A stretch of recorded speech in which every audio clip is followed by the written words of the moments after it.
Thank you, Vajresh. Good evening, everybody. I'm Ashwini CN. I'm a blogger from Chennai. I'm basically a software engineer, but it's the blogging tag which has got me here.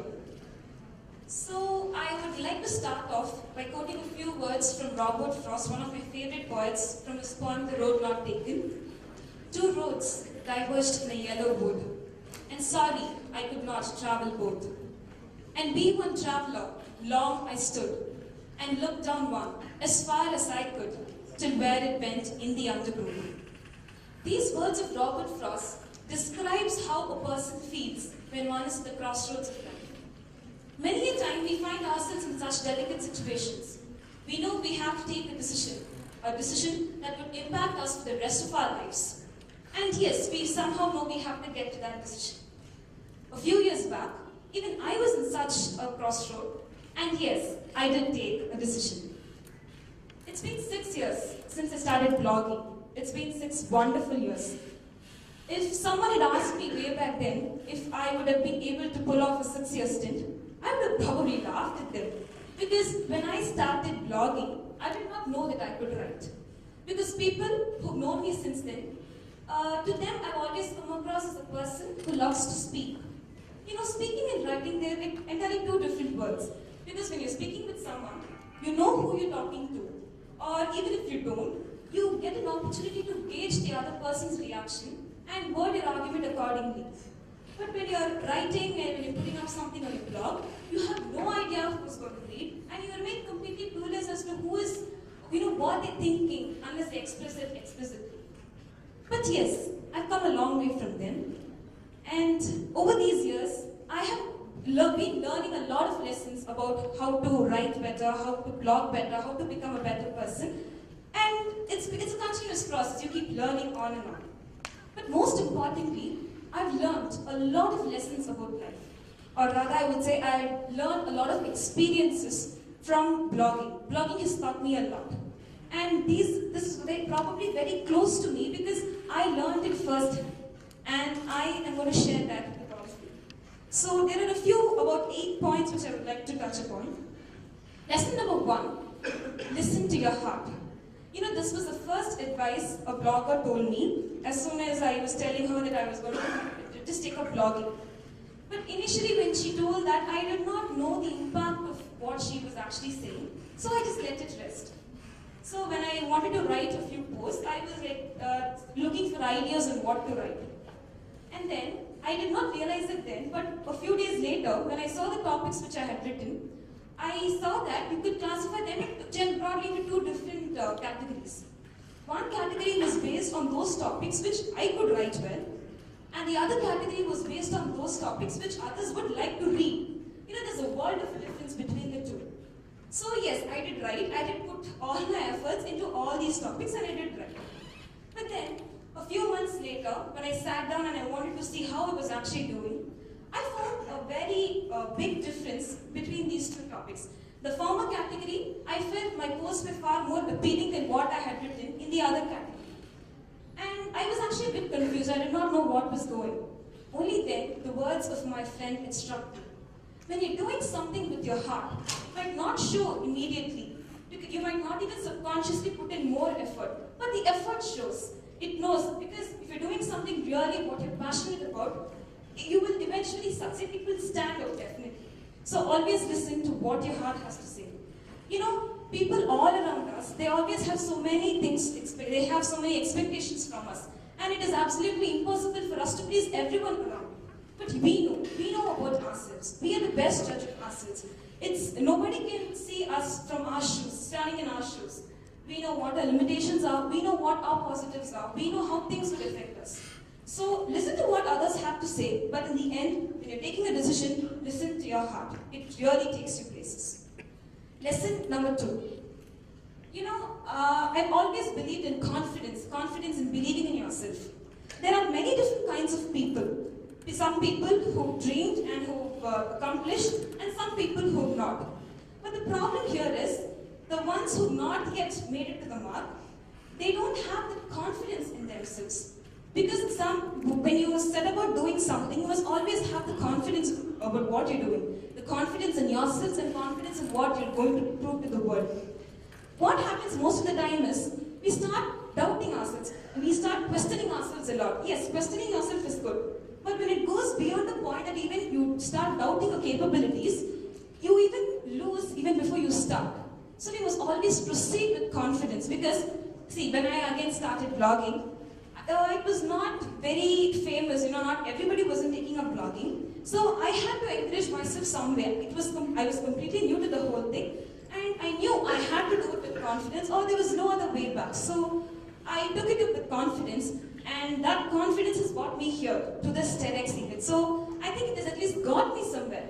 See, in life, one thing is you always have to keep moving. You shouldn't be stagnant in one place. Even if you're moving in very small steps, it's okay, you're at least moving. So be confident in whatever you're doing, because if you are not confident of yourselves, you can't expect others to be confident of you. Lesson number 3, dare to dream. I always have this habit of dreaming of things before I actually set out to do them.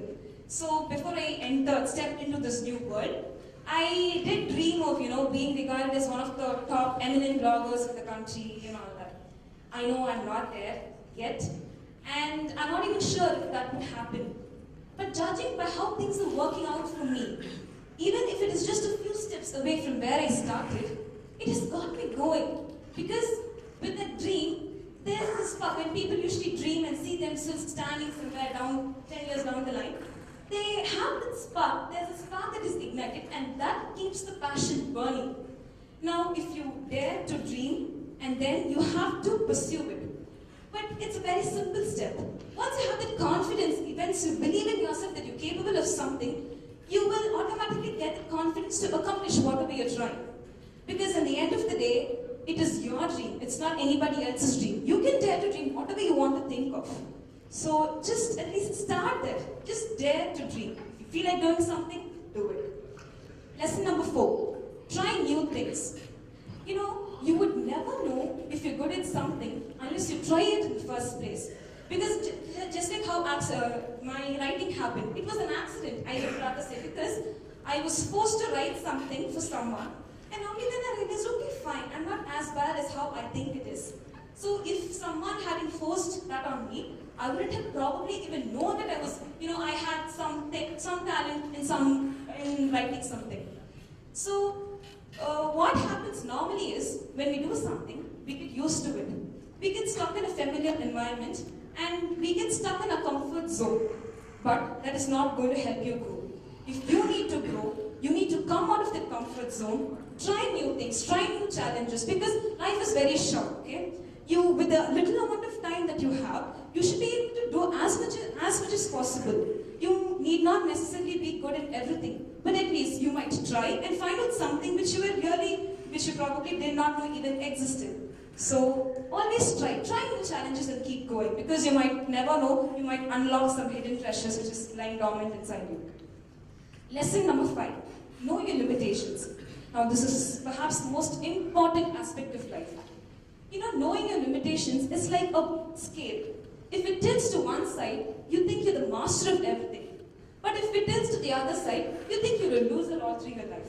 But you will get the right picture only when you're standing in the middle, because that's when you're balancing both the extremes of life. As much as it is good to try new things, as much as it is good to have confidence in what you're doing, we must know where our limitations lie. It's no use setting unrealistic goals. Being optimistic is good. Being overconfident, however, is not. Because once we accept what we are capable of, what suits us, what doesn't suit us, we will be able to chart out a better plan to see where we're actually being headed to. Now, I know I'm not capable of doing something. For example, what happened was, a few years into blogging, I came across some wonderful poets and story writers. The poets, the way they use their words, it was just awesome. And even the story writers, their gripping storylines, the characters, the plot, it was just too good. I wanted to try my hands in that as well. I did try, and I felt that after some time, my stories were not all that good, but I feel probably with some more training and with some more time, I could pass off as a decent story writer. But my poems were pathetic, okay? I hope Shivati doesn't see that. I was like trying to improve myself. I spent some more time and effort, but I just couldn't see myself getting anywhere. So that day I decided, okay, fine, probably poems is not my case, and I happily quit it. I say I quit because I spent some time, I tried to improve, and I finally found that there was no scope for improvement. So I thought I would be better off doing something I'm actually good at, rather than spending and trying something which I know, I'm just going to face I'm going to hit a dead end all through my life. So always learn to accept what your limitations are. Accepting your limitations is never a sign of weakness. It just tells you what your strengths are all the more. Next lesson is about learning when to quit. The world is very tough on people who choose to quit. They say winners don't quit, quitters don't win, and all that. Now, this is just my personal opinion because many people might disagree with this. I am really different from what others think. It does take courage to quit. You know why? Because after being confident of something, we start doing something. Of course, we never know if we might succeed or not. We start doing something, we try, we put in our best effort, and then at some point of time when we want to review and see what we've done, if we are not going anywhere, if you're not getting anywhere, if you're just still stagnant at the same point, we should know that probably this was not suited for us. So we should learn to quit and try something new which we probably might be good at. Because as I was saying, life is very, very short. At the end of the day, on the judgment day, I would rather be seen as someone who tried 100 different things, failed in 100 different things, and at least succeeded in something new, some one thing, rather than saying I tried 1,000 things, I kept trying, and finally I couldn't see any success from it. Yes, I'm not saying we should work only for success, but it would be wise to know, once you know what your limitations are, quit and start something. Because if you want to succeed, you have to start in some way or the other. So we should know what is the right time to quit and start doing something else different. So we should always know I personally feel, that is a very important phase of our life. The next is about choosing people wisely. When I started blogging, there were probably two kinds of people. One set was really appreciative. They were trying to motivate me. They knew I was an amateur. They were trying to motivate me, they were trying to encourage me, and their words really gave me the drive to better myself and keep improvising and improving. There was this other set who were always critical of whatever whatever I was doing. Normally there were always this kind of people. But I'm actually very thankful to the people who criticize me all the time. Because as much as appreciation and encouragement is good, what good would it do to you if you're not going to learn from your mistakes?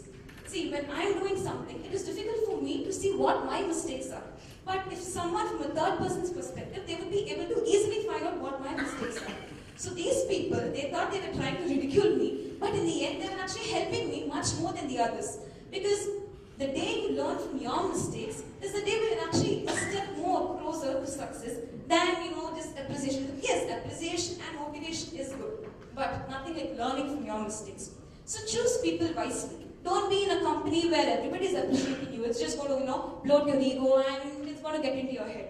And don't be in a company where people are always pessimistic. You think, you end up being a loser all through your life. In fact, you're not. As much as knowing your limitations is important, you should know your strengths too. You should know it's all about a balance in life. You should know what your limitations are as well as your strengths are. Finally, we have to live life the way we like. Talking about others, finally, at the end of the world, it all comes down to you. It all comes down to how you lived your life. It all comes down to what you took from life. As I was just saying, there are people, so many people come across our life. But what is important is what we take from each and every one. How some things impact us. And see, generally we can't, it's like a bit far-fetched, always trying to do what we think, what we feel is right. Yes, at that time we need to prioritize and think. If making others makes you happy, do it. If sacrificing your needs just to see others happy, do it. But if sacrificing your needs just for the others doesn't make you happy, I'm not saying don't do it. Just prioritize over it. Do that and do things which make you happy. As much as socializing is good, spend some time on your own. Spend some time thinking what you want to do, where you want to go. See, at the end of the life, at the end of the journey of life, we should be proud of ourselves. We should know if we've touched someone's life. We should know if we've made a difference to our lives. We should know if we've done something worthwhile which people would remember. Because at the end, it all comes down to you. So this is basically what I wanted to share about. And remember one thing, life is always trying to teach us some lesson or the other. What matters is whether we are willing and open to learn it or not. You know, you don't have to go looking for lessons, it will come right down to you. Just like how blogging taught me so many lessons, I'm sure each one's profession will teach them so many different lessons. So learning is continuous and never stop learning because you might miss out on so many different things. And I'm really grateful for the day I stepped into blogging because it's given me a whole new identity. It's given me an entirely different new world and I'm just enjoying myself in this journey. And I'm also really thankful because I started blogging as a hobby and today I am standing at that position where I think I might just take it up a more further rather than just a hobby. And yes, I was talking about the decision right in the beginning. I did take a decision. To quote the words of Robert Frost again, 2 roads diverged in a wood, and I took the one the less traveled by, and that has made all the difference. Thank you.